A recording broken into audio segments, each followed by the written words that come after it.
ప్రియ స్నేహితులారా, ఆదివార వేద వాక్యం వేదికకు స్వాగతం. సృష్టి లీలలు, ప్రజల గొంతులు, క్రీస్తు మహిమలు. సృష్టి లీలలు, ప్రజల గొంతులు, క్రీస్తు మహిమలు. సామాన్య కాల 33వ ఆదివారంలో ప్రవేశించి ఉన్నాం. వచ్చే ఆదివారం రోజున క్రీస్తు రాజు మహోత్సవాన్ని కొనియాడుతూ, తద్వారా సామాన్య కాలాన్ని ముగించుకొని ఆగమన కాలంలో ప్రవేశించబోతున్నాం. ఈ ఆదివారం రోజున 3 పట్టణాలు కూడా మన చుట్టూ ప్రకృతిలో, సృష్టిలో జరుగుతున్న ఈ లీలలను, ప్రజల గొంతులను, తద్వారా క్రీస్తు మహిమలను గుర్తించమని, వీక్షించమని, తద్వారా మన సిద్ధపాటును ప్రశ్నించుకోమని, ధ్యానించమని ఆహ్వానిస్తున్నాయి. ఈ యొక్క సృష్టి లీలలలో మన దృష్టి ఎటువైపు సాగుతుంది? బైబిలు నందు విశ్వాసం ద్వారా మనం నేర్చుకోవలసిన పాఠం ఏమిటనగా, మన చుట్టూ ప్రపంచంలో, సృష్టిలో, విశ్వంలో జరిగే ఈ మార్పులు, చేర్పులు అన్నీ చివరకు మంచిని మనకు సమకూర్చును. మంచి చెడుపై విజయాన్ని పొందును. సృష్టి ఆరంభంలో ఉన్న ఆ శూన్యత నుండి, ఆ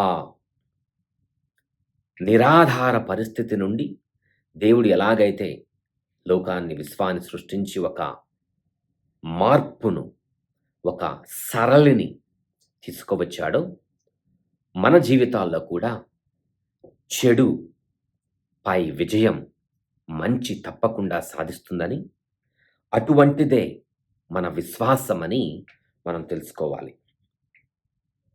మొదటి పట్టణంలో దానియేలు గ్రంథంలో మిఖాయేలు అతిదూత ద్వారా ఎలాగైతే దేవుడు ఒక ప్రచండ శక్తిని లేవనెత్తునో, ఎలాగైతే ఒక దేవుడు, మన దేవుడు, మహిమాన్విత దేవుడు, మహిమగల దేవుడు, బలాఢ్యుడు మనలను బలపరుచును, అదేవిధంగా సువిశేష పట్టణంలో క్రీస్తు ప్రభు రెండవ రాకడ సమయంలో తండ్రి కుడి ప్రక్కన కూర్చొని మన కొరకు తండ్రిని ప్రార్థించునో మనం తెలుసుకోవచ్చు.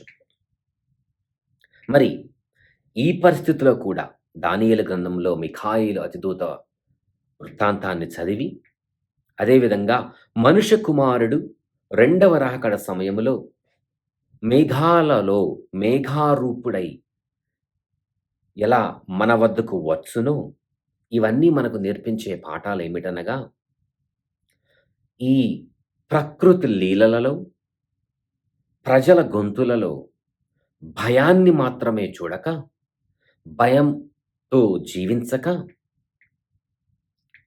వేకువతో జీవిస్తూ విశ్వాస జీవితాన్ని మనం దృఢపరుచుకోవాలని, తద్వారా పూర్తి నిరీక్షణ ద్వారా మనల్ని మనం సంసిద్ధులను చేసుకోవాలని మనకు ఆహ్వానం పలుకుతున్నాయి.